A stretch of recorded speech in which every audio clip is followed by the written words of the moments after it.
Donc, depuis plusieurs jours, en fait, le sujet du contrat de chez Weber est revenu à l'ordre du jour, si on veut. On en parle beaucoup que le Canadien pourrait être tenté de l'échanger. Évidemment, faut comprendre qu'en ce moment, le Canadien n'est pas nuit par ce contrat-là parce qu'il reste quand même sur les LTR, donc les blessés à long terme. Et que si le Canadien le transige à une équipe, c'est surtout pour que cette équipe-là puisse en bénéficier aussi du fait que ce contrat-là n'existe pas pour eux. Donc, c'est pas pressant non plus pour le Canadien pour agir. Mais là, il y a quand même plusieurs rumeurs. Est-ce que Weber va revenir peut-être avec l'organisation, que ce soit dans un rôle autre que joueur? On ne le voit pas dans les médias. Là, présentement, serait avec l'équipe, justement, du côté de Vancouver. Donc, c'est un peu un mystère de son côté. Excuse-moi? J'espère qu'il habite là. Oui, exact. Mais on l'a quand même vu dans l'entourage de l'équipe. Donc, ça reste quand même que c'est à se poser des questions, savoir qu'est-ce qui va se passer avec lui. Vous, de votre côté, qu'est-ce que vous pensez de la situation actuelle là, qui est un peu floue dans l'entourage de l'équipe? Ben, moi, ce que je trouve le plus bizarre là-dedans, c'est qu'il fait encore partie de l'équipe. On dit que c'est encore lui le capitaine, mais il veut pas se pointer devant les médias. Moi, je comprends pas, honnêtement. C'est le capitaine de l'organisation, il est grassement payé pour faire ce qu'il a à faire.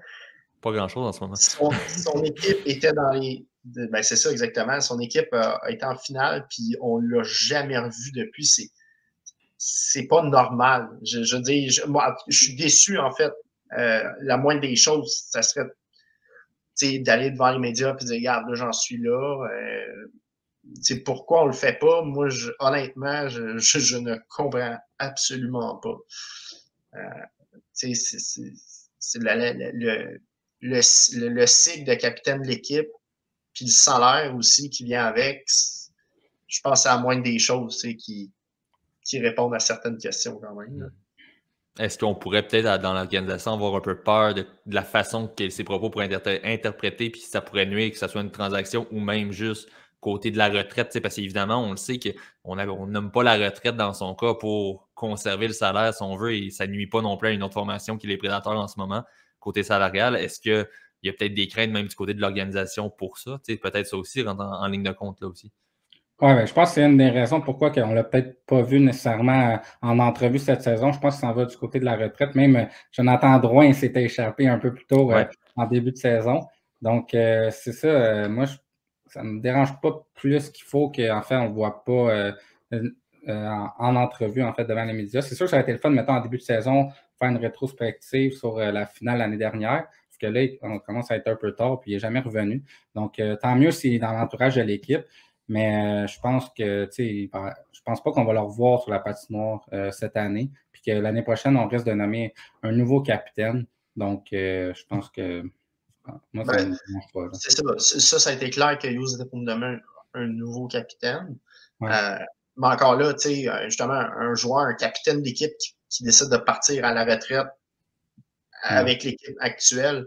Normalement, il fait une sortie médiatique. Je pense que la chose qu'on ne sait pas, c'est que probablement que lui, peut-être qu'il est prêt à le faire, mais je pense que l'organisation du Canadien dit non. Peut-être qu'il veut essayer de monnayer son contrat, justement, avec une équipe comme Arizona qui pourrait bénéficier de son contrat. C'est-à-dire qu'il paye 3 millions, 1 million, 1 million, 1 million, mais en ayant le capite de 7,8. Donc, ça, c'est sûr que ça pourrait être avantageux pour une équipe qui va jouer devant 5000 personnes. Mais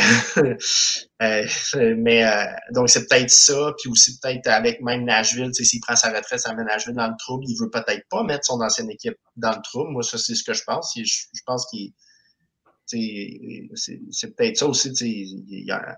Est-ce qu'il pourrait être intéressant à ce moment-là pour le Canadien? Parce que là, c'est une nouvelle administration. Il n'y a plus nécessairement de lien de cette transaction-là dans l'entourage de l'équipe, puisque bon, le groupe de Bergevin et tout ça est parti. Est-ce qu'on pourrait être intéressé du côté du Canadien à échanger ce contrat-là à Nashville?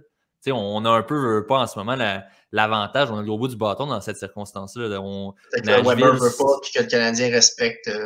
Peut-être. Donc, c'est peut-être pour ça aussi qu'on ne l'amène pas devant les médias pour éviter, si on veut, une situation du genre qui est un peu plus malaisante, là, si on veut, entre l'organisation et le joueur. Je vois pas d'autre chose, en tout cas. Ah, moi non plus.